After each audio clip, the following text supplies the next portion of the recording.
안녕하세요. 열왕기상 13장입니다.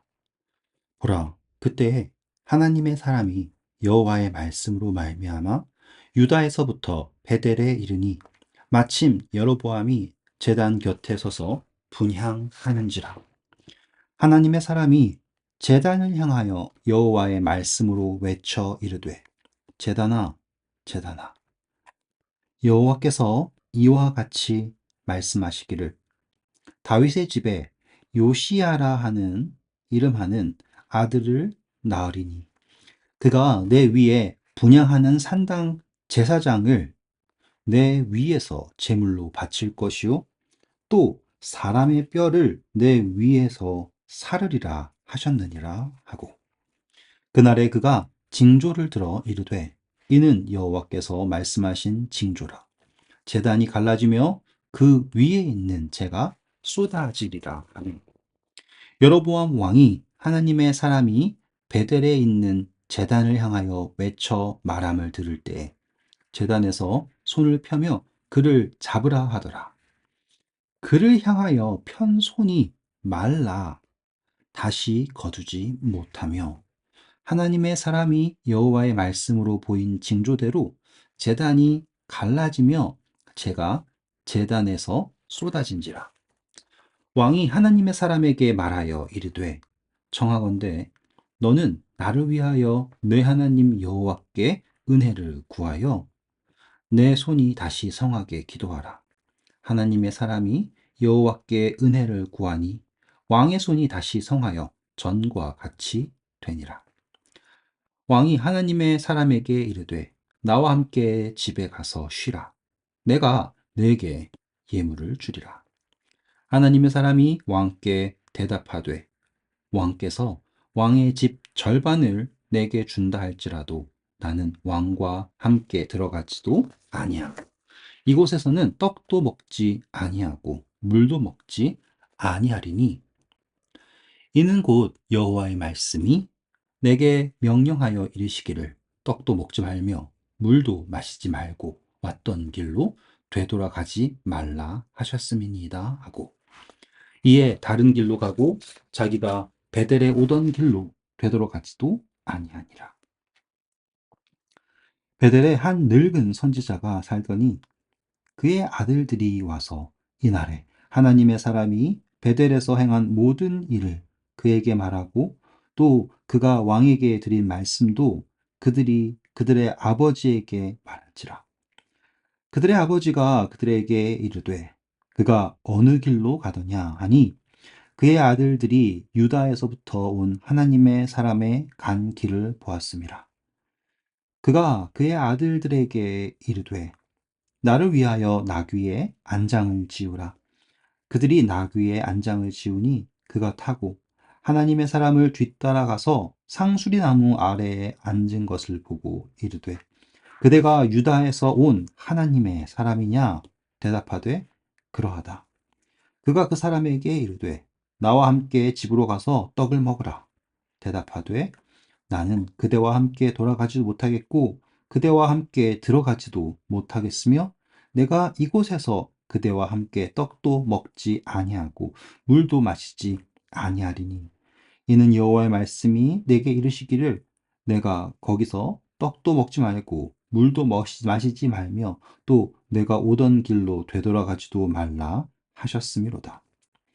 그가 그 사람에게 이르되, 나도 그대와 같은 선지자라. 천사가 여호와의 말씀으로 내게 이르시기를,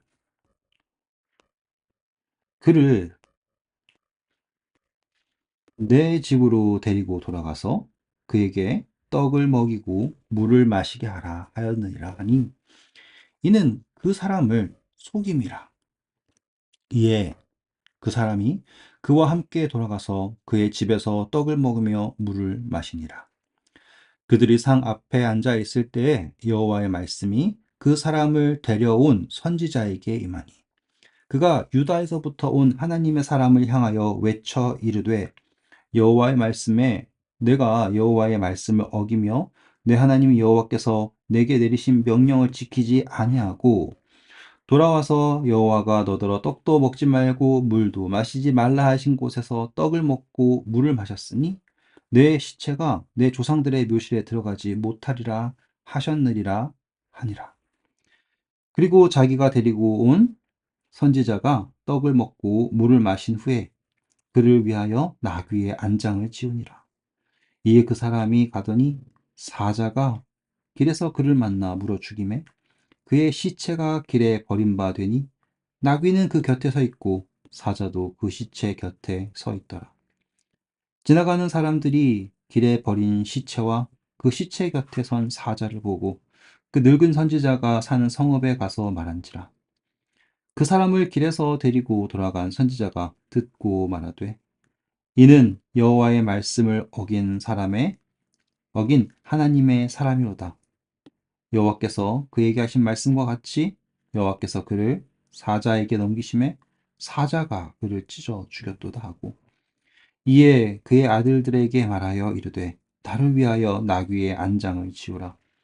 그들이 안장을 지음에 그가 가서 본즉 그의 시체가 길에 버림바 되었고 나귀와 사자는 그 시체 곁에 서 있는데 사자가 시체를 먹지도 아니하였고 나귀를 찢지도 아니하였더라.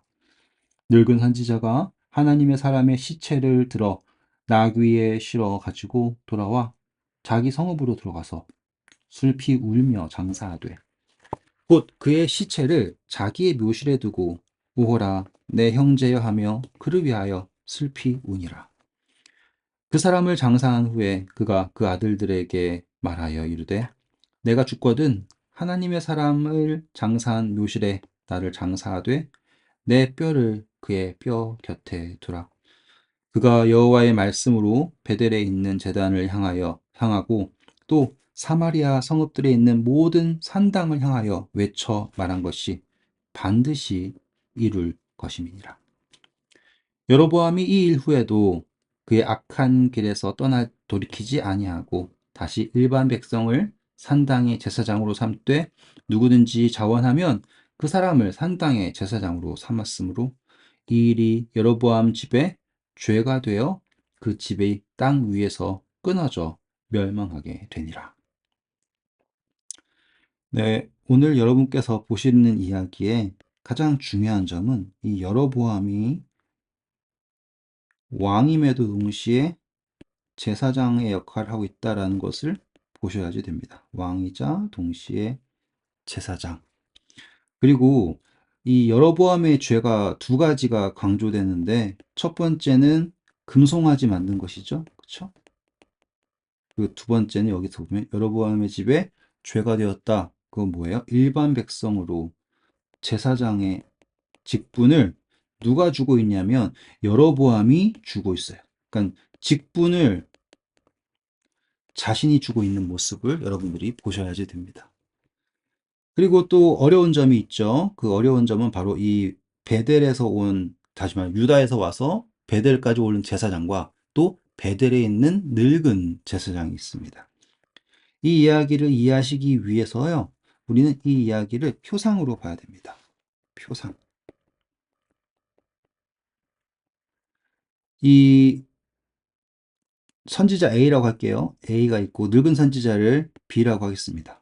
자, A라고 하는 선지자는요. 지금 여로보암에게 와가지고 그가 하는 일이 옳지 않다라고 얘기합니다. 그러면서 그 옳지 않음을 지적할 때 거기에 어떠한 것도 섞이면 안 되는 거예요. 섞임이 없어야 된다. 그래서 물도 마시면 안 되고요. 뭐 떡도 먹으면 안 되고 그 어느 것도 엮이면 안 되는 거예요. 섞이면 안 된다. 엮이면 안 된다. 이렇게요. 그래서 그는 분명히 하나님의 뜻이 무엇인지를 알고서 갔는데 지금 보시면 여로보암이 팔이 말랐을 때 그것을 위해서 기도하죠. 그리고 여로보암이 상 준다고 했는데 이 사람은 난 받을 수 없다라고 얘기하고 있습니다. 여기서 우리는 뭘 볼 수 있냐면 받고 싶은데 받을 수 없다랑 받고 싶지도 않고 받을 수 없다라고 하는 것과 차이가 있겠죠. 근데 곰곰이 보니까 이 A라고 하는 선지자는 마음은 받고 싶은데 하나님의 말씀이 두려워서 받을 수 없다라고 생각하고 있다라는 느낌 들지 않으십니까? 왜냐하면 하나님의 말씀은 변함이 없습니다. 우리가 늘 공부한 것처럼 하나님의 말씀은 변함이 없습니다. 그런데 한 늙은 선지자가 와가지고 나도 선지자다 라고 얘기하니까 그의 마음속에 있던 진실이 드러나죠. 똑같이 이 이야기는 표상이고요. 예표인 거예요. 다시 말하면 이 A라고 하는 베델의 선지자는, 베델으로 온 선지자는 여로보암을 말하고 있는 거예요. 제일 처음 여로보암이 부름을 받았을 때 그는 하나님의 뜻을 순종한다면이라고 하는 조건이 있었습니다. 그런데 자기의 스스로의 이기에 빠졌을 때 그의 마음은 계속해서 하나님의 말씀이 변했고 또 세상과 타협을 하려고 하는 모습을 볼 수가 있죠. 이렇게 보시니까 이 선지자의 이야기가 조금 이해가 되지 않으십니까? 그리고 하나님께서 이 선지자, A라고 하는 선지자를 늙은 선지자를 통하여서 이렇게 속이는 장면, 이 모든 것이요. 그냥 숨겨진 이야기가 아니라 모든 사람들이 알 수 있게 하셨다라는 걸 여러분들은 보셔야지 돼요. 왜냐하면 이 선지자가 죽는 것도 사자가 와서 죽이죠. 근데 이 사자가 물어뜯어 죽였는데 옆에 있는 나귀는 찢지도 않고 시체는 건드리지도 않고 언덕에 탁 서가지고 보여줘요. 그 이야기는 뭐예요?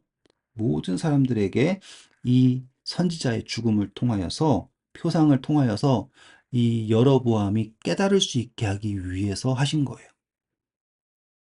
그리고 제단이 반으로 쪼개졌다라고 하는 표현이 있지 않습니까? 자, 성경에서 반으로 갈라진다. 이 표현은요, 우리 보통 언약을 할 때도 두 돌판이 있고요. 그리고 고기도 반으로 자르고요. 네, 이런 표현들이 있습니다. 그런 면에서 이것이 확정되었다라는 것을 여러분들이 보실 수 있고, 또 이제 정말 아름다운 장면이 나오죠. 그게 바로 이 이야기에서 가장 멋진 장면이 바로 그냥 제단이 무너질 거다로 끝나는 게 아니라 바로 요시야라고 하는 예언된 왕이 등장한다라는 것입니다. 그래서 이 요시야를 예언하셨다라는 것 별표, 별표, 별표입니다. 네, 오늘 조금 어려웠지만 이 베델 제단을 통하여서 그리고 거기에 보낸 선지자를 통하여서 하나님이 무엇을 말씀하고자 하시는지 보실 수 있었고요.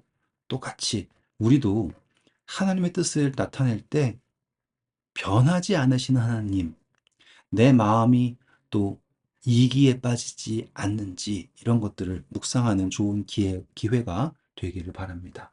네, 오늘도 수고하셨고요. 좋은 하루 되세요. 감사합니다.